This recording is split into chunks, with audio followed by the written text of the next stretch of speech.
Good morning, everybody. Welcome to the Farzy Show. I'm Marc Farzetta here at the Steven Singer Studios. Happy Hugh's Day to you. As Hugh Douglas III, Eagle great Hugh Douglas will be joining us coming up in just a couple of minutes. He'll give us his take on the latest installment of this Eagles season. What are we, round 13 with the Eagles? We're some kind of crazy round. Nick Sirianni and his boxing analogies. We'll hear from Nick Sirianni as to what he had to say after he watched the film about Jalen Hurts and his very struggle-filled performance against the New York Giants and how they'll respond against the New York Jets. We'll also hear what happened on that last play. Who was the number one wide receiver on that last play? Was it Jalen Reagor, who the ball ended up going to? Was it Dallas Goedert? Was it actually Devontae Smith? Was it Quez Watkins? We'll hear from Nick Sirianni when it comes to that, and also hopefully how they bounce back against the Jets this coming Sunday. We'll also hear from Doc Rivers and Seth Curry after a very weird Sixers win. Now, they won, so that's good. They beat a terrible team like the Orlando Magic. So, all right, cool. Chalk up another W. That's nice. But it did not look good. It looked good early. Tyrese Maxey, Joel Embiid came out of the gates firing. The team looked like they were on point. They looked like they were going to show no ill effects from a double overtime game just a couple of nights before. A double overtime loss, by the way. And then the second half happened. And really, from the first quarter on, and not even the first quarter, from the first maybe 7 minutes of the first quarter on, you saw a very struggle-filled performance from Tyrese Maxey and Joel Embiid. And overall, if you just look at the box score, 6 for 28. 6 for 28. Joel Embiid was 4 for 16. Tyrese Maxey was 2 for 12. In the game. And in the first 6 or 7 minutes of this game, I'm looking at Tyrese Maxey and have him a little bit under a microscope because against the Minnesota Timberwolves, he looked a little gun shy. Didn't look like he was really willing to let a couple of shots rip when he could have let them rip late in that game. Instead, he went with that, like I said yesterday, the old basketball offense is not a democracy. And he deferred a lot to the bigger talent like Joel Embiid. This particular game, I saw him take a couple of three-pointers early, so at least showed that he wanted to attack the rim. At least he wanted to go out there and shoot a lot from the outside, which was great. But as the game went on, he and Joel Embiid continued to really struggle, and Seth Curry really stepped up to help this team win to the tune of 24 points on 10 of 13 shooting. So that was good. But the second half of this game, especially in that third quarter, is where you saw the Sixers really start to fall apart. So much so, and you'll hear from Doc Rivers after the game, that he said the Sixers just couldn't match the energy of the Orlando Magic. The Magic came out determined. They could smell the blood in the water. They could taste the blood in the water, and they ended up going after the Sixers to the point of actually taking a 2-point lead late in this game. Sixers were able to bounce back. Joel Embiid gets a huge block at the end of the game that if they make the shot, it would have put him down only 2 points. So when they needed to step up to squash any momentum from the Magic, the Sixers were able to do that, which ultimately, even when good teams are struggling, they should be able to get back to being at least somewhat better than their inferior opponent, and that's what they did to save the win last night. But I say this phrase a lot, and I know people don't like it, but it's honestly how I feel, and I feel like Doc Rivers and Seth Curry were both kind of flirting with saying this last night after the win. There's no moral victories, but it sure feels like there could be moral losses. And this game certainly felt like a moral loss. Hey, it's an actual win, which is ultimately what matters. You found a way to win the game. Good for you guys. Even though you didn't have your best stuff, even though as the game went on, it certainly showed that you had played a double overtime game just a couple of nights prior. And the Magic come out with springs in their ankles, ready to get things going. And you eventually were able to squash that as the game went on. But when you didn't have your best stuff, when two of your leading scorers, Tyrese Maxey and Joel Embiid, don't really look like they have it on any given night, again, 6 for 28 in the game, you found a way to win. So kudos to you for that. But listen to just Seth Curry after the game and just watch this. First off, I love his hat. His hat is awesome. Second, just tell me this is a guy who feels good about winning this particular basketball game. Playing bad basketball. It's pretty simple. We didn't a lot of bad plays on offense and defense for the whole team, and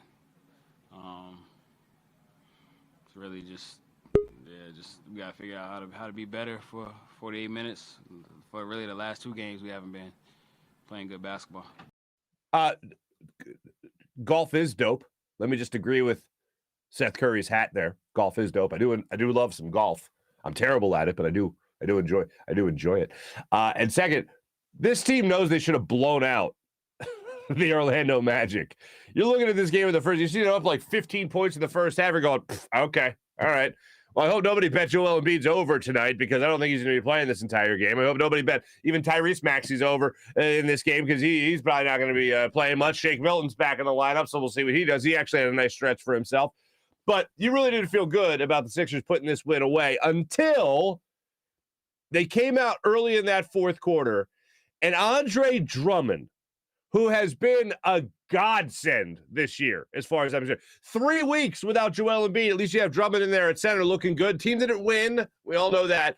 But at least you had a pretty decent backup coming in there. Could log a lot of minutes for you, get a lot of rebounds, score some points. Had the tip in the 2 overtime game. Of course, I'll say that one of the most random things I've ever complimented anybody on ever. Andre Drummond might be the single best tip-in basketball player I've ever seen in my life. Like, he just jumps up there, swats at the basketball with the perfect touch and finesse that it goes in. It's a thing of beauty, really. It's an art form from Andre Drummond. But he gets the assist from Matisse. I'm running through my T's. Tobias Harris in this game early on in the fourth quarter, slams it home for 2. Sixers reestablish their lead. And from that point on, I went, okay, if they're going to get these points with Andre Drummond in this scenario, they're going to win this basketball game. Magic continued to make it close, but the Sixers were able to get the W. Here is your head coach, Doc Rivers, after the game, talking about this win, and unfortunately how in the middle portion of this game, they weren't able to keep up with the Magic's energy. I give Orlando a lot of credit. They're struggling, they're rebuilding, but they played with so much energy, and we couldn't match that. So I thought that took us all off, but we won the game, and I'll take that. How do you think you handled the zone? Not well. We've had no problem with zone overall, but tonight it's hard to beat a zone when there's no movement, there's no downhill attacks. It was the slowest zone offense maybe ever. We finally came out of 2 timeouts and ran our zone offense and scored both times because it was paced. But the ball just was sticking tonight, wasn't moving. We didn't get in the paint enough. It reminds me almost years ago, Doug Collins, head coach of the basketball team. He was asked about his team playing zone defense, not zone offense, which is what Doc is talking about here. But he said, Doug, did you come out in zone tonight defensively? And Doug was like, we didn't come out in zone. It's that old point zone. It's the point zone of, hey, that's your guy. That's not my guy. No, that's your guy. No, that's your guy. And you can't decide what you're doing defensively. Everyone looks like they're in quicksand. That's what Doc Rivers is saying about the way they played against a zone with their zone offense last night, is that they were in mud. They were spinning their tires. And Joel Embiid, and I always say this, I hate reading into body language, but Joel Embiid looked cooked. And in a way, I don't blame him. It was his first game back from COVID. They go to a double overtime game and they lose. Then he got his game against the Magic where you feel like, all right, I'll give you whatever I got. But compared to what I got on a normal night, it's not 100%. It's going to be 100% of what I give you, but the gas tank ain't that full. So I'm going to give you all I got, but really when it's comparative to a 100% version of me, I'm about 65. I feel like I can give you 70, and we could get away with beating the Orlando Magic. And that's ultimately what you saw last night. It wasn't a great performance by any means by the Sixers. Hopefully they got a great performance in their back pocket, and we can see that again and see them dominate a team and make us feel a little bit better about this team going forward. But last night, a win is a win. We'll take it, just as Doc Rivers said. As long as you can chalk up the W, we are good to go. So we'll see how the Sixers do. We'll talk a little bit more about them in our Morning Rush segment coming up in just a little bit after we talk to Hugh Lamont Douglas III, obviously. Some business. Jack Driscoll, done for the year. Second time on IR for the Philadelphia Eagles. He's done. Eagles have some decisions to make after the bye week. They have some decisions to make as of this coming weekend against the New York Jets. Still no update on Brandon Brooks, whether or not he can come back. I feel like we've been hanging in limbo with Brandon Brooks for the last couple of weeks, really, since he's been able to come off of IR. We'll see if he's able to come back when the Eagles go on to face, I think it's Washington after the bye week, if I'm not mistaken. So we'll see how that shapes up. but Jack Driscoll's done, so they got a decision to make at the right guard spot. Still waiting to hear on any long-term effects from Jason Kelsey. It seems like he'll be okay. Still, I hate when the coaches do this. When they talk to the media before they talk to the medical staff, and that's no accident. Oh, I'll have more of an answer with you guys on Wednesday. I haven't talked to the medical staff yet. Well, could you do that? Because we're here for information. No, they want to put it off as long as possible. I think I would do the same thing if I'm the head coach. So you're still waiting to see what they're going to do at the right guard spot. Jalen Hurts seems like he's fine. Jordan Howard still waiting. They'll have more information Wednesday when it came to the other injury news. But the only thing that was of real substance was the right guard spot. And that's even to tell you that they don't know what they're doing yet as far as that goes. So that's unfortunate, though, for Jack Driscoll, who's actually having himself a pretty decent year considering the amount of playing time he has gotten with all the injuries on this offensive line. I know when you go back to the days of Donovan McNabb, and even when you go to Carson Wentz or even Nick Foles with Chip Kelly, a lot of people always like to talk about how, you can't say who his final say. Does this person have the right to change the play at the line of scrimmage? Carson Wentz had that. Donovan McNabb, not so much to the line of scrimmage. It was all about the play that was called. And I know coaches can always say, hey, look, we're trying to put guys in the proper position. We're trying to give the progression to the quarterback. We have power over the play that's called. When in reality, once that ball's snapped, it's all up to the quarterback. And it's all about the quarterback trying to take what the defense is giving him. And that's what I felt like Jalen Hurts really struggled with against the Giants. There were opportunities there that he just simply missed. And even when he went to take advantage of what the defense was giving him, he would have an errant throw. I mentioned the out route to Quez Watkins early in the game. There was another play where he rolled to his left to Devontae Smith that he drastically underthrew Devontae Smith. And that was the first play where I saw Devontae Smith look back at the quarterback at Jalen Hurts and go, what the hell was that? Like, he had this confused look on his face like, you've made that throw 9 out of 10 times, and this is the 10th time? This is the time you don't make it? So there was a number of instances where it felt like it was all on Jalen Hurts. The 3 interceptions, most notably. But the last play of the game is what's sticking out in most people's minds. The fact that it was Jalen Reagor really twice to try to put you in front. And Jeff McClain of the Inquirer was asking in this particular game what happened on that last play. What was the progression? What were the reads? What exactly happened? What was the play called? Here's how Nick Sirianni answered that question yesterday at his press conference. Yeah, we ran a shallow cross play where Devontae was the first read in that play.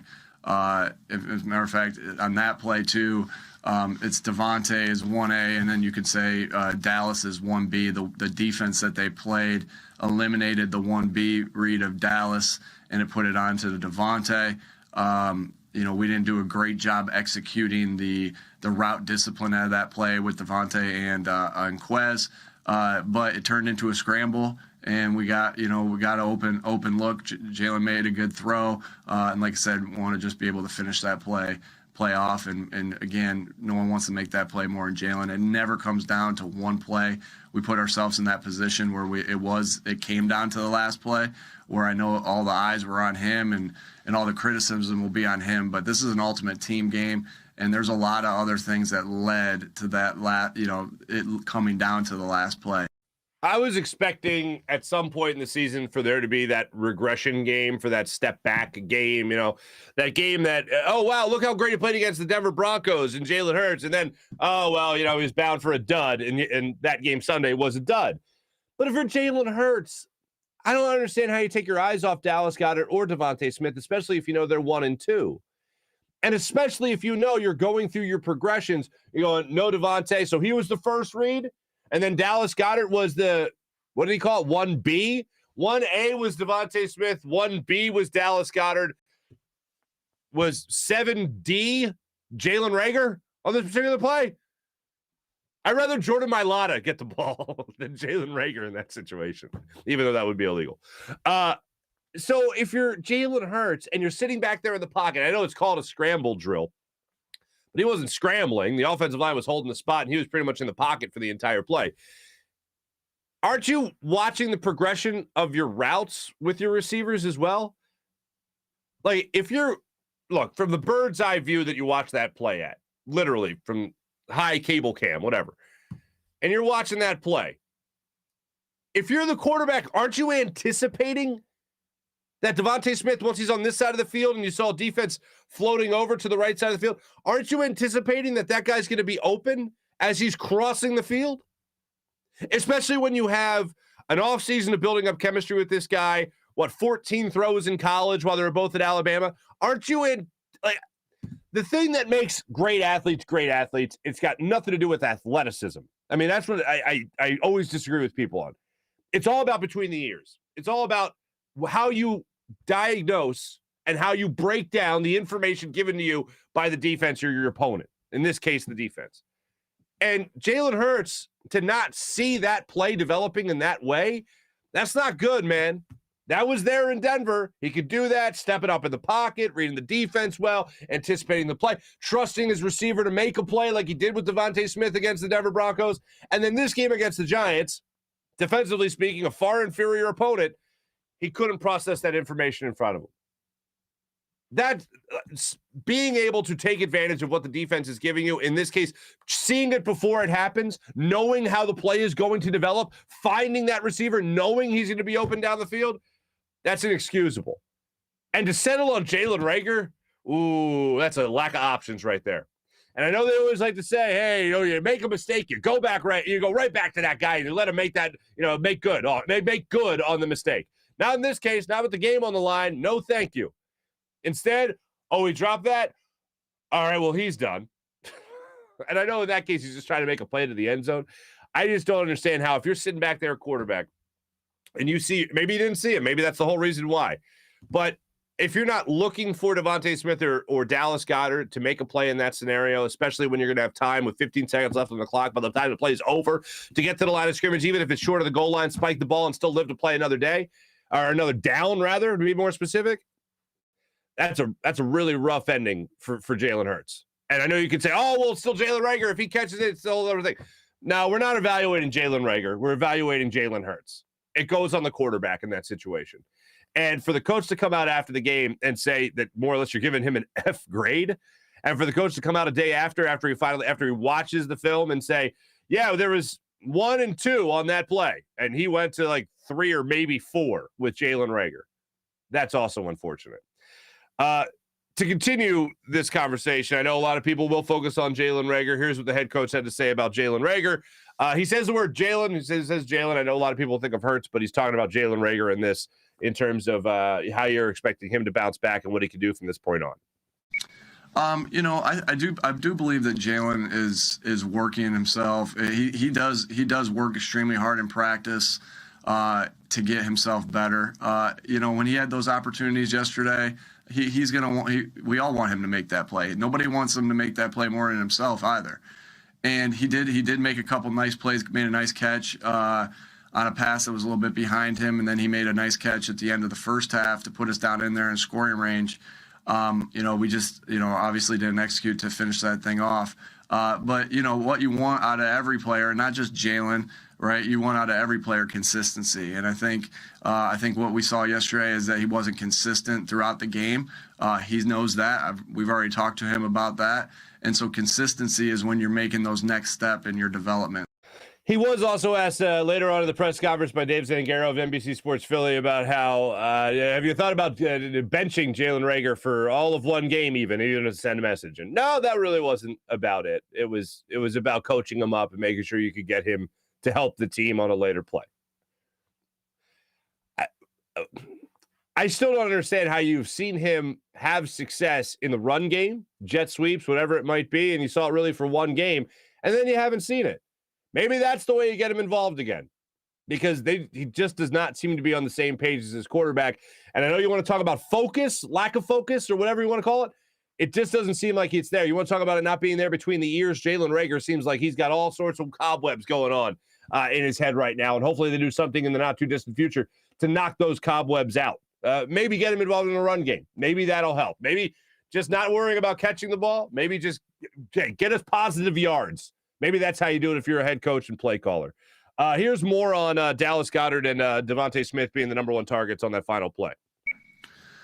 Yeah, you definitely when you put the ball in the air, you definitely always wanted to start with 88 and 6. That's definitely been our priority. Again, that doesn't always mean it's going to happen that way. You can't just tell the quarterback to force feed it there no matter what. And so what you do as coaches is you look at the coverages, you look at the defenses that the team's playing, and you try to devise a plan to make sure your first and second reads are going there based off the coverages they're playing. Now, they definitely can switch it up. And there was a couple things they did late in that game that did switch it up. We wanted to get we also wanted to make sure that we wanted to get some other guys some touches as well. That doesn't mean that everything doesn't run through 6 and 88, but you still want to get 18 some touches here and there, and 16 some touches here and there, and 14 some touches here and there. So again, you want to be a balanced offense, but everything we do starts with those guys. I'll take responsibility for them not getting the touches that they needed yesterday, because that's my job to see everything and adjust as the team is playing us. Again, it wasn't. They kind of did some different things near the end of the game that they had shown, but anytime you don't get those guys the ball the way you want to, I'll always take the blame on that first. Again, if you're telling me that the first two reads for Jalen Hurts to make on that last play were Devontae Smith and Dallas Goedert, and he went with number 3, I'm not putting that on the head coach. I'm not putting that on the play caller. That's a good game plan. That's a good play call as well. That's where you got to look at your quarterback and say, you got to keep your eyes on those two guys, man. If they're not there right away and you have time in the pocket, which he did, and that's what this is all based on, by the way. This isn't like I'm just expecting him to stand there and wait for those guys to get open. That's saying that on this particular play, he had time in the pocket, because they obviously dropped 7 in that scenario. More than that, they dropped 8 in that scenario, because it's the last play of the game. Everybody's in the end zone, and you have an opportunity to get the ball to those two targets rather than Jalen Reagor. I'd rather go with that than the guy who just dropped the football. See how they go from here. By the way, we'll talk also in the Morning Rush segment about that Washington football team who I know we look at Washington, and we did this last year, and we go, man, that's a pushover. That team's a pushover. We'll just look, they got this. After you lose to the Giants, anything. I mean, even if they go up there and do what I think a lot of people are saying, oh, the Jets, they got no problem with the Jets. Put up 40 points on that, no problem. Yeah, I'm not necessarily going there. But when you lose to a team like the Giants in your division, when you were playing your best football, they certainly were not playing their best football. I don't understand why how anyone can look at this team and go, this win's in the books. And you got Washington twice. They're not a great football team by any means. They looked good last night. You got and they had to go for 2 when their kicker got hurt. But anyway, we'll talk about that more later. It's going to be a rough stretch, especially when you talk about divisional games, and we'll talk about that more with our guest today on this happy Hughes Day morning when Hugh Douglas joins us in a moment, about why it's so tough to play in the division.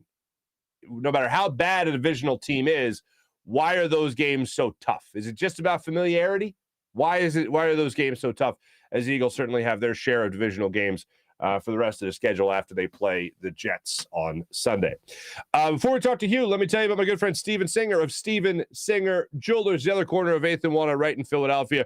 A lot of people right now trying to stock up on inventory. Steven's already stocked up on inventory for the holidays. Hanukkah, Christmas. You want to get that special gift? Want to get engaged over the holidays? Steven Singer's right there for you, ladies and gentlemen. And how about this? For the perfect gift this holiday season, how about Anita diamond stud earrings? These are beautiful, flawless, near colorless to the eye, under $270, by the way. And if that sounds familiar, it's the same price as last year. Steven's not jacking up the prices just to gouge you. He's doing what he does every single day, giving you the perfect price. Not just for the holidays. It's not some sale. It's what you get all the time at Steven Singer. The perfect price with the perfect quality diamond, whether that's a tennis bracelet, necklace, ring, earrings, whatever it might be. Steven Singer's getting you at the perfect price every single time. No hassle, no haggle, worry-free shopping. And it's also 100% guaranteed to be the best quality diamond that you can imagine. It is gorgeous. When you walk into Steven Singer Jewelers, you get treated like family at the other corner of 8th and Walnut. So do what I do. Trust your big jewelry purchases to Steven Singer Jewelers. IHateStevenSinger.com. That's IHateStevenSinger.com. One place, one price. Steven Singer Jewelers. Without further ado, let's start to our good friend Hugh Douglas on this happy Tuesday morning.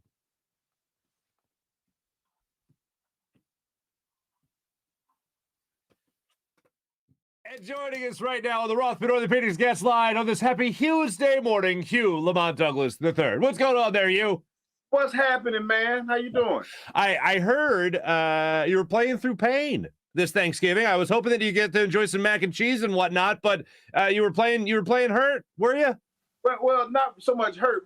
It was more cosmetic than anything.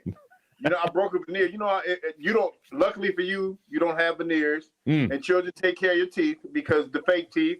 You know, when they break, you got to run around if you can't find a dentist, and you got to look like the snagglepuss. So I was looking like a snagglepuss. I got it fixed today, so I'm good to go. But you know, it's not cool in the streets to be an older gentleman and have a tooth missing in the front. That's not a good look. Really not.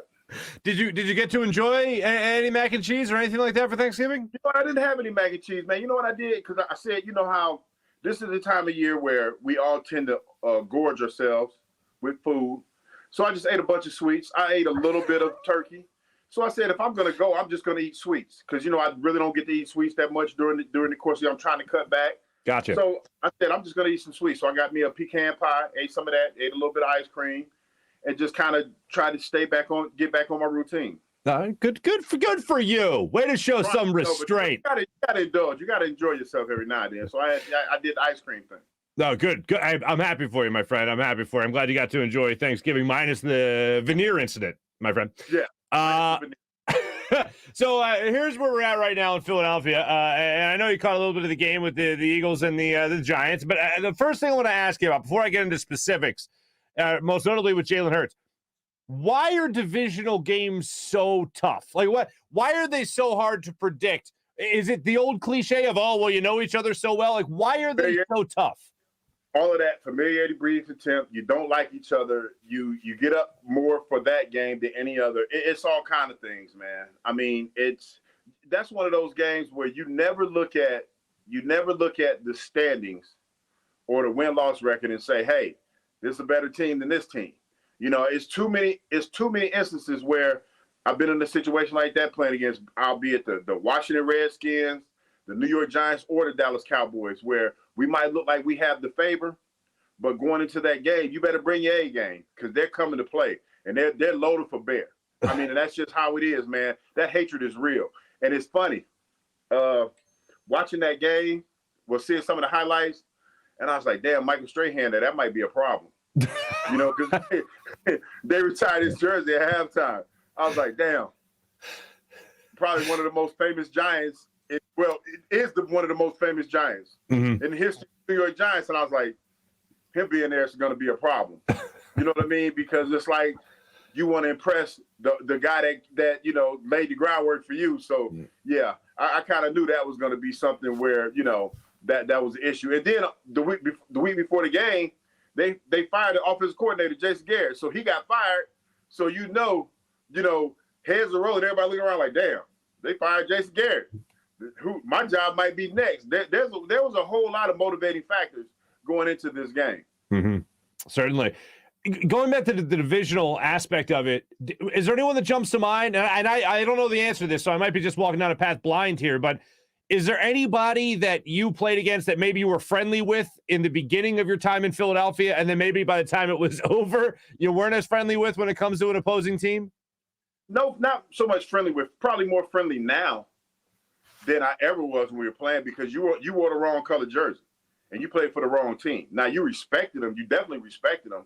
But when you wore that jersey that was opposite of the color one that I was wearing, no, not really. Okay. Not really. I didn't roll like that. I mean, I know that guys did. I know other guys did, but I just didn't. If you wore the wrong color jersey, we weren't that buddy. We weren't hanging out on banana boats going on vacation with family members. No, really? No. You weren't enjoying a pecan pie with anybody on the opposing team? No, I wasn't doing that. If he didn't wear Eagles green, I wasn't doing that. We weren't hanging out. We weren't hanging out on vacation. No. Very nice.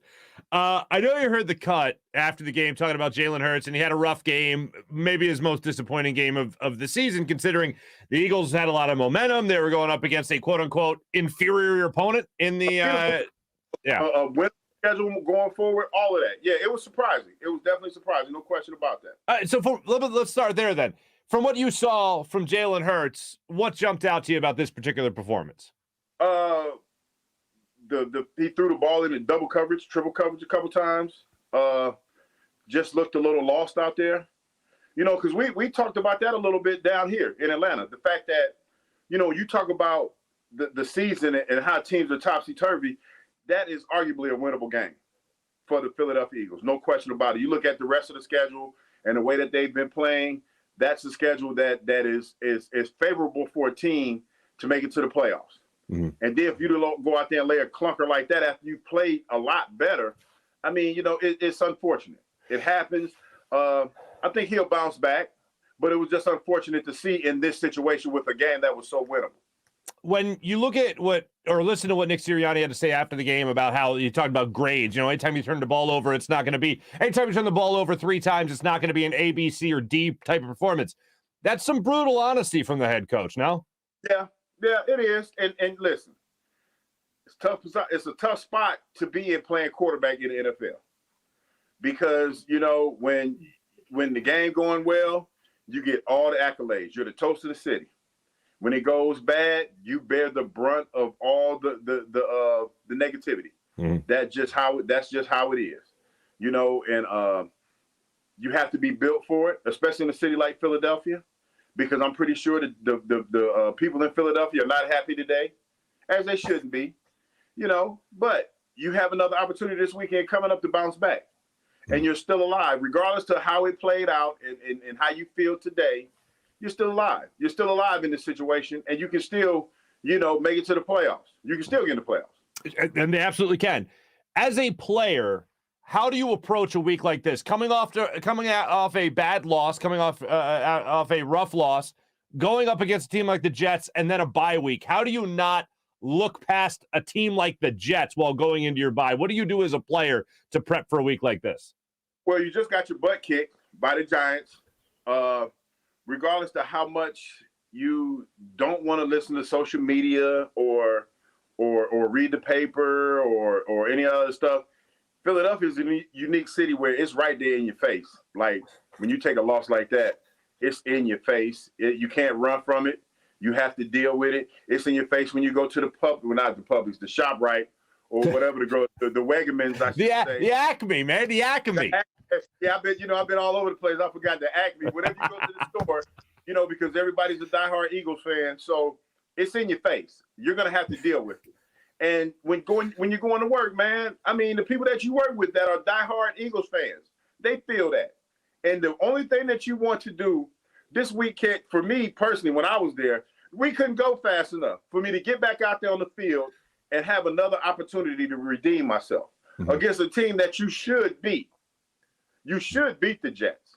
Yeah. You should beat the Jets. And like, listen, this has been a topsy-turvy NFL season. There have been teams that have beaten teams that you're looking at like, damn, how that happened? Mm-hmm. Only thing I can say about that is parity. There's parity in the NFL. Mm-hmm. And this year in particular, for whatever reason, you look at some games and we just can't call it like we used to. You know how we used to go through the beginning of the season and you look at the schedule, you're like, oh, this is a winnable game. This is a winnable game. We should at least be whatever, 8-2, whatever we predicted the team to be in a position they are at this time of year. We used to be able to do that. This year, not so much. Look how the Dallas Cowboys have fell off. Look at where they were a couple weeks ago. Mm-hmm. You know, and they were riding high. You talk about the LA Rams. They're riding high. Haven't won a game in a month. You know what I'm saying? So it's just one of those things where only thing I can point to right now is parity in the NFL, and that's what basically it is. It is a crazy. Like, it seems like the Bills are the toast of the town. Then all of a sudden they hit they come down to earth. Yeah, yeah. You know, it's a weird deal, man. It's a weird deal. It absolutely is. Jalen Reagor right now, Eagles wide receiver, is going through some struggles. He had 2 really bad drops in crunch time. What do you do with a player? If you're a more veteran player, what do you do with a younger guy that maybe is having those struggles? What can you say to him? How do you try to, I don't know, lift his spirits, if anything, or lift his confidence? Only thing I could probably say in a situation like this, because I saw the memes and I saw the comparisons to other players from the past in Eagles history and things like that. Only thing I can say to him, man, is listen, it's not the record. It's definitely not the record. I know it's magnified because it's crunch time, but the only thing you can do is go work harder, and you're going to get another opportunity at it. Those two plays do not define you as a player. They do right now because you're in Philadelphia, and it was a huge loss. But you got a chance this weekend to redeem yourself, man. That's the beautiful part about being in Philly. Fans have a short-term memory when it comes to certain things like that. And if you go out there and you spank the Jets, they're gonna forget about it. You get a week of reprieve, and you go out there and I think you got the Cowboys again. You spank the Cowboys, you'll be all right. You'll be all right. You just take care of your business, man. Take care of your business. Last one for you, my good friend. I don't think it's T.O. necessarily that does this to me. I think it's a bunch of Odell Beckham Jr. out there in Cleveland now with the Rams and how he got released and all that. Hell hath no fury like a wide receiver scorned, right? Devontae Smith is upset that he didn't get targeted in the last possession for the Philadelphia Eagles. He was seen throwing his helmet to the bench after they walked off the field after they lost. Yeah. How concerned should I be that the wide receiver and quarterback weren't on the same page in this game, particularly on a potentially game-winning drive? I would say probably not so much. I think that was more so. Don't know Devontae Smith. Don't know the young man, but I know he's a competitor. You know, they went to school together, and there's a level of I would assume there's a level of trust there, and more so than anything, he's like, bruh, in a situation like that, throw it to me because I'm gonna catch it. You know, not pointing fingers at anybody else who did not catch the ball in said clutch situations, but. You know, when you're like, man, the game's on the line and he wants to win. Both of them went to Alabama, and it's like, damn it, man, why the hell aren't you looking at me? Because I'm going, you know what I mean? That's the moment. So I think it was more so of that, and I think now since he made this went public the way that it did, that they're probably going to be on the same page. He probably said, hey, my bad, bro, my bad. I should have threw it to you, but. There's so many intangibles that go into that, Mark. If he had the time to throw to him, did he seem? What did he have in his face? You know, all of that. But still, I get it. But I don't think it's one of those things that's going to be, to your point, a T.O. Donovan situation. I don't think it's going to turn into that. I don't think it's going to be that. I don't think so either. And like when you know somebody like that you do have experience with in college, like you said, trust factor, comfort, like you know that I can freak out and it doesn't mean I hate you. You know what I mean? Bottom line, he's a competitor, man. I mean, that's what it is. You can't. I mean, I know we live in a day and age where we read into everything. I mean, because basically we have to. But it's one of those things. I didn't get that. When I saw that, I did not get that. I did not get that it was anything deeper than him just trying to win a game, understanding the situation that you're in, and trying to make it to the playoffs. That's all I got from that. Again, the veneers look good. We haven't talked about it in a while on the show. Are you just shaving the head again now? You're going back to bald? Yeah. Listen, man, I'm so used to. I've gotten to the point now where I don't go to the barbershop every week, so I mean it's still a little bit up there. I just cut it low so that I don't have to go to the barbershop every week. Gotcha. But I said I kind of have to go, so because everybody said, "Oh, it doesn't look." You cut your hair off. No, it's a little bit up there. You just got to really look and see. I left a little bit. I don't cut it like straight bald. I don't use a razor blade. I just cut it low. Right. Yeah. The old yeah. The old high and tight. The old high and tight. Yeah, high and tight. There it is. High and tight. Ladies and gentlemen, he is the one, the only, Hugh Lamont Douglas III. Hugh Douglas, thank you so much for joining the show, as per usual, on this happy Hugh's Day morning. Not a problem. Have a great day. Have a great day. From 92.9 The Game, Hugh Lamont Douglas III. I have to tell this story, and thank you to Hugh for joining us on the Rothman Orthopaedics guest line. I have to tell this story right now about his veneers, and it's not even his veneers. I don't even know if it is the same thing or not. I don't think it is. You know what a flipper tooth is? To any one of my family members, in-laws, I should say, that they know where I'm going with this. So supposedly, when my father-in-law and my mother-in-law were just starting to date, not even when they started to date, just like literally before they started dating, like the day before, they were on spring break at the same time down in Florida, I want to say. And apparently my father-in-law had been missing his front tooth and went to he heard that my mother-in-law was going to be in town. He's like, oh, I got to go see that Mary. That Mary's a real looker, is she? You know? And so he goes over there, but the only thing was he was in the ocean prior, and a wave came and knocked out his flipper tooth. So I always tell my father-in-law that, hey, you know what? At least you know that it was all about personality because it wasn't about looks if you were missing that front tooth. And she was like, yeah, sure, I'll go out with this guy. And that's how their courtship started. Isn't that beautiful? Actually, it started at a frat party. But anyway, it's a story for another day at Ohio State. They're both big Buckeyes. They're both big Buckeye fans. So anyway, that's a lovely story. So there you go. Thanks to Hugh for joining us right there. Let's get into our friends at Rothman, shall we? How great is Rothman Orthopaedics? When you have orthopedic issues, you need a physician who eats, sleeps, and breathes orthopedics. You need an exceptionally specialized Rothman Orthopaedics physician. They not only specialize in orthopedics, but each of their physicians only focuses in on one area of the body, which means you can have the confidence to get past the pain and be what you were. Learn more at RothmanOrtho.com. That's RothmanOrtho.com. Rothman Orthopaedics, the official orthopedic partner of your Phillies, Eagles, and Sixers. How about BetQL, ladies and gentlemen? Make the smart bets. Get the edge over your sports book with BetQL. Download the BetQL sports app right now and make sure you make the smart bets. With their best bets computer model, they scan over 350,000 unique bets per year to give you the best bet recommendation for every game across all major sports. And they give you the reasoning behind why you should place that bet. Their model covers everything from point spreads, over-unders, player props.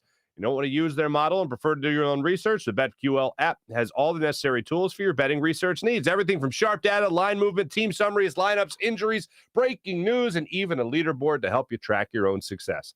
Head to the App Store or Google Play Store now and download the BetQL app. Oh, Steak and Maine. I got a text yesterday from my cousin Will, who's like a brother to me, and my cousin-in-law John. He actually, the demo I was telling you about, he was helping me with. He's a contractor.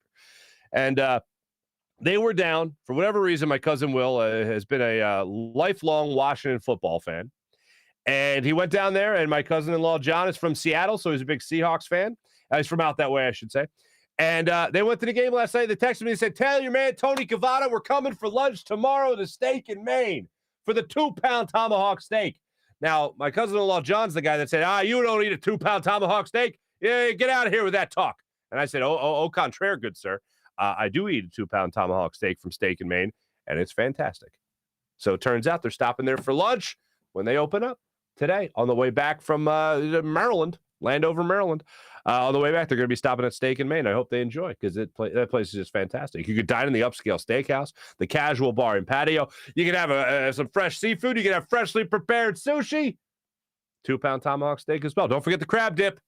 Out of this world fantastic. See my man Tony Cavada at Steak and Maine, steakandmaine.com for more info. Find Pinot Noir. It goes great from Cavada Cellars Wines. Absolutely fantastic.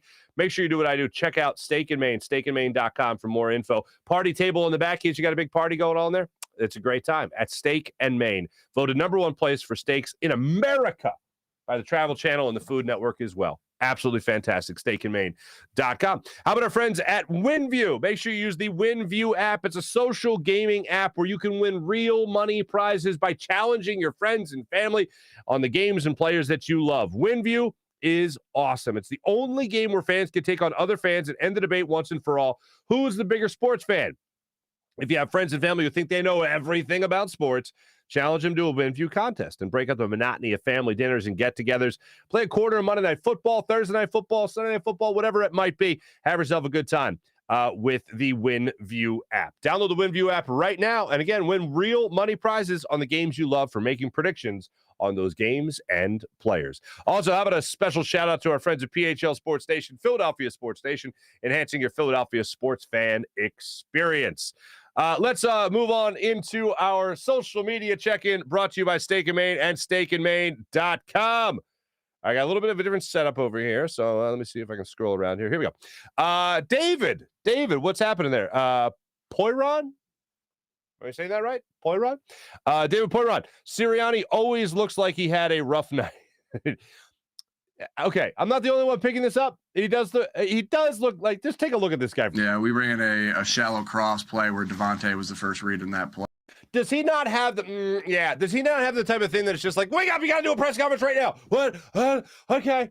Like, I get that vibe a lot. And I now not trying to be any bit sarcastic or funny or whatever about it. Here's what it feels like. It feels like he's really getting used to the hours of a head football coach. And although the money's it's nice, I wouldn't wish that schedule on my worst enemy. For 7 months, if you're lucky, you deal with a crazy schedule, like ridiculous. And God forbid anybody is the least bit OCD as a head coach. That just got to push you over the top. I mean, I remember hearing stories about Andy Reid having a cot at the NovaCare complex so he could just crash there. It's insane. John Cheeseborough, Jalen Reagor is like asking, why can't you find a Hulu show on Amazon Prime? Marc the Spot. Hello, all. Hello, Marc. Nice to see you. April. Good morning, April. You know, Hurts is tired of throwing to Reagor. Let's be real. Not far off. David, Jalen Reagor is Wawa out of hash browns. I see what you're doing there. Wawa out of hash browns. I get it. Wawa hash browns are delicious. I get it. And if I go in there for breakfast and I see the hash browns are not there, it is extremely disappointing. That much I agree with. JC crushing it. Alex, good morning.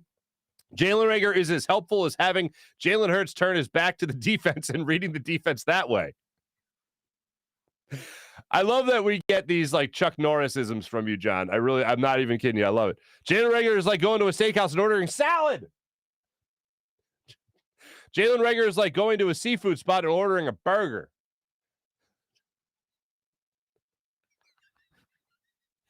David, back to David. Jalen Reagor talks louder to deaf people like that helps. I like that. I would go with the foreigner. I would go with like being an ugly American in Europe and like, speaking to someone in France, being like, I just want to know where the Mona Lisa is. I still don't understand you, sir. Anyway, Larry, what's up? Good morning, Larry. Ken, what's going on? John, hello again. Jalen Reagor is like using a toaster without plugging it in. Dante, Fars, Dante. Mac, how are you? Mac Daddy, what's going on? Mally, Jalen Reagor is that turtle head you thought was all right. Got the turtle head poking out. April's like Mally. Sean, good morning. Jalen Reagor's like having a nice steak and smothering it with ketchup. I don't try to tell people how to eat, but Big Daddy Graham, miss you, buddy. Big Daddy Graham would put ketchup on his steak, and I always found that off-putting. But like, I grew up in a family where it's just like you don't tell someone else how to eat. And then one time, my brother put mustard on my dad's meatball, and my dad, I don't think I've ever seen him look more disappointed in either of us. Yeah, I'm talking about like my dad's like the meatballs that his mom made, right? Yeah, my brother put mustard on that, John. Oof. And now that I just said John, I don't think my dad would appreciate that either. But anyway, Jalen Reagor's like having a nice steak and smothered with ketchup. Sean, you're absolutely right. Jalen Reagor washes dishes without dishwashing liquid. David, Jalen Reagor entertained those auto warranty calls. Oh, this is great. Mac, what's happening? Hello again. Telling David Poiron and John Cheeseborough they need to tour together. They absolutely do. Mally, Jalen Reagor is the reason PJ shops at Wayfair. Come on!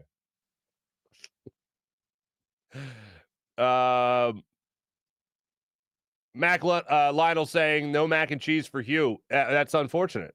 Didn't get to indulge. Timeout. No mac and cheese, pecan pie, double violation.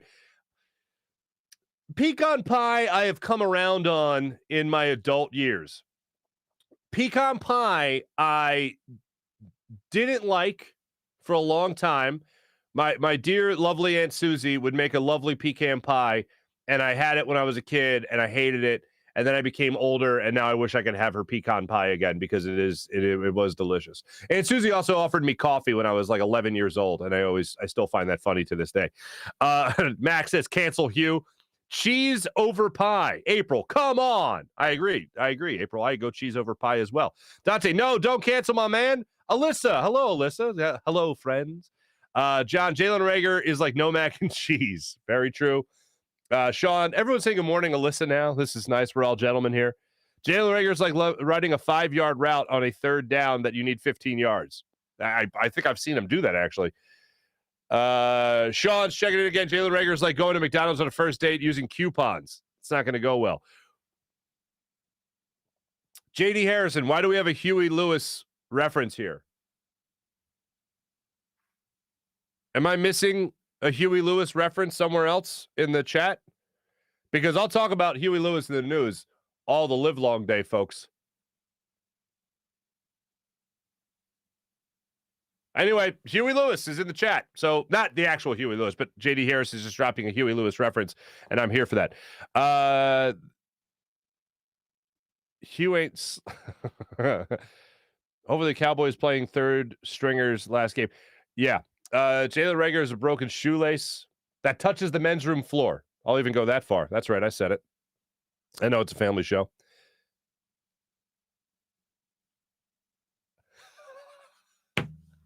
April saying, a flipper? Haven't heard it called that in a long time. Well, you got to understand, obviously my in-laws are like they're in their 70s, all right? And this story gets told with great admiration. Okay, you know what? I got time. So they go to this frat party. My father-in-law was a frat that he swears his frat was what inspired the movie Animal House. And my father-in-law to this day is a partier. God bless him, man. And apparently he asked my mother-in-law to come to this frat party, and she came to the frat party. So they had, I guess, a date, and that they met up. And it apparently did not go well. And it ended with basically my mother-in-law being like, well, I'll never see that guy again. And then they happened to be in Florida on spring break at the same time, months later. And my father-in-law was like, oh, that Mary lady's in town? I'll go, I'll telephone her right now. I will. And he goes in, he goes to the house that they were staying at and he just waits for her. So I think that's called stalking now. And he's sitting there with no front tooth because his flipper tooth got knocked out by the wave. And there Mary walks up, and the rest is history. 3 beautiful children later. And 7 grandkids. I don't know, a bunch of grandkids. So there you go. Isn't that a beautiful story? Meet me on the beach at 7 p.m. in your finest summer dress. I'll bring the boxed wine and my flipper tooth. Cue the Barry White music. If I could, I would. Wait, if I could, would you? Chiming in with that one. Meet me on the beach, baby. Luigi. It's going to snow today, but Farzy doesn't look out for us with no weather girl. I promise you I'll get you a weather girl. Good morning. I have nothing to add. That is all. Mopar, good morning, buddy. What's happening? Rob, what's going on, Rob? Mopar, Luigi, Marc. Rob, Luigi, are you there? Can you hear me? Over. Top of the morning, Mopar, says John. April, mustard on a meatball. You're damn right. You're damn right, mustard on a meatball. And there's the difference between Michael Farzetta, my brother, and Marc Farzetta, me. Damn right, R.I.P. Big Daddy Graham, still missed that. I told you guys when he passed that it was going to be the type of thing where I was going to be like, oh, I need to text Big Daddy, and that's happened like twice already. Like that sucks. PJ had a great Cyber Monday.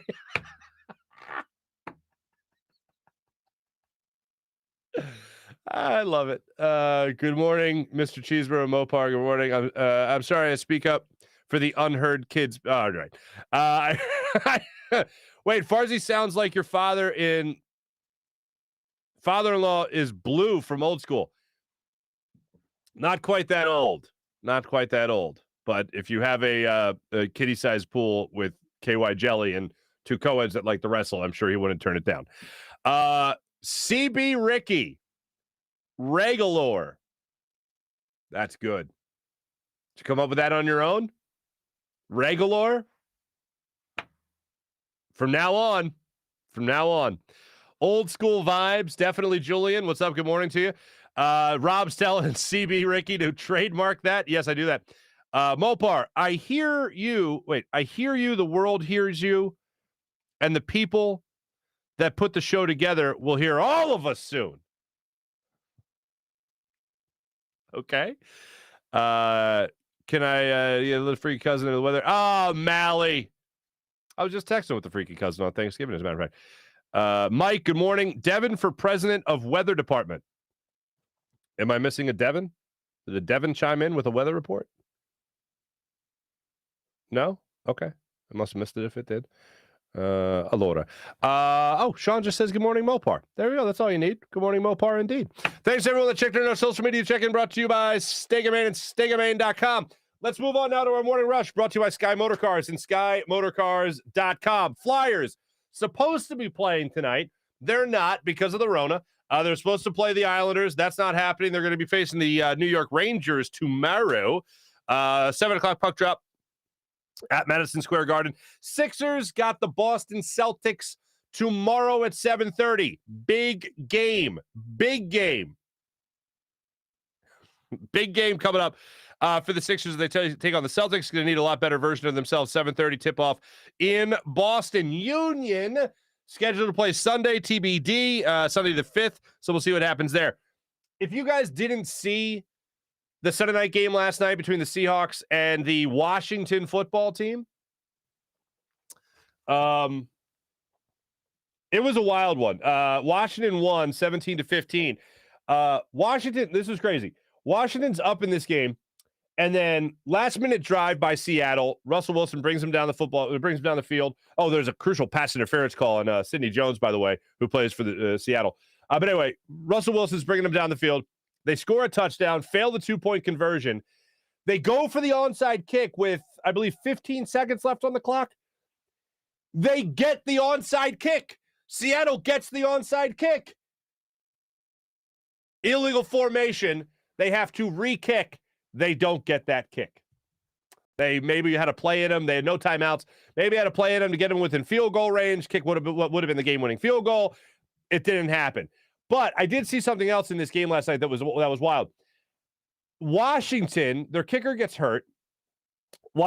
Seattle actually blocks a extra point attempt, runs it back for 2 points. Incredible turn of events, whatever. But later in the game, Washington lines up to go for the 2-point conversion, and they flash a stat on the TV. And the stat was that Washington had gone 12 straight 2-point conversion attempts without converting. So they had 12 straight failed 2-point conversion attempts, and they converted last night on a halfback draw. How about that? So Washington gets the win. They now look better than the Eagles, unfortunately.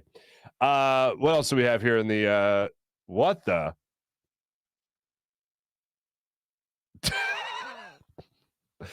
Mopar, very nice. Thank you for explaining that. Yes, that was President George Bush II's speech, ground zero during 9/11. That is very true. Thank you. Thanks everyone that chimed in our chat. Thanks everyone that watched the show, listened on the podcast as well. Much appreciated. Tomorrow, we're trying to line up a special guest, talk some Flyers hockey with you guys. So I look forward to that. Hopefully that comes to fruition. We'll keep you guys updated on that via social media. Thanks to Jim Hyden for producing the program. This is a Buzz Sports Entertainment production. My name is Marc Farzy. I look forward to talking to you guys tomorrow, leading up to Sixers and Boston Celtics game, 7:30 tip-off, like I said, and then also Flyers taking on the New York Rangers. So we'll see how that goes. Thanks for watching. Thanks for listening, everybody. Have a great rest of your day. I'm Marc Farzy here from the Farzy Show in the Steven Singer Studios. Talk to you guys tomorrow.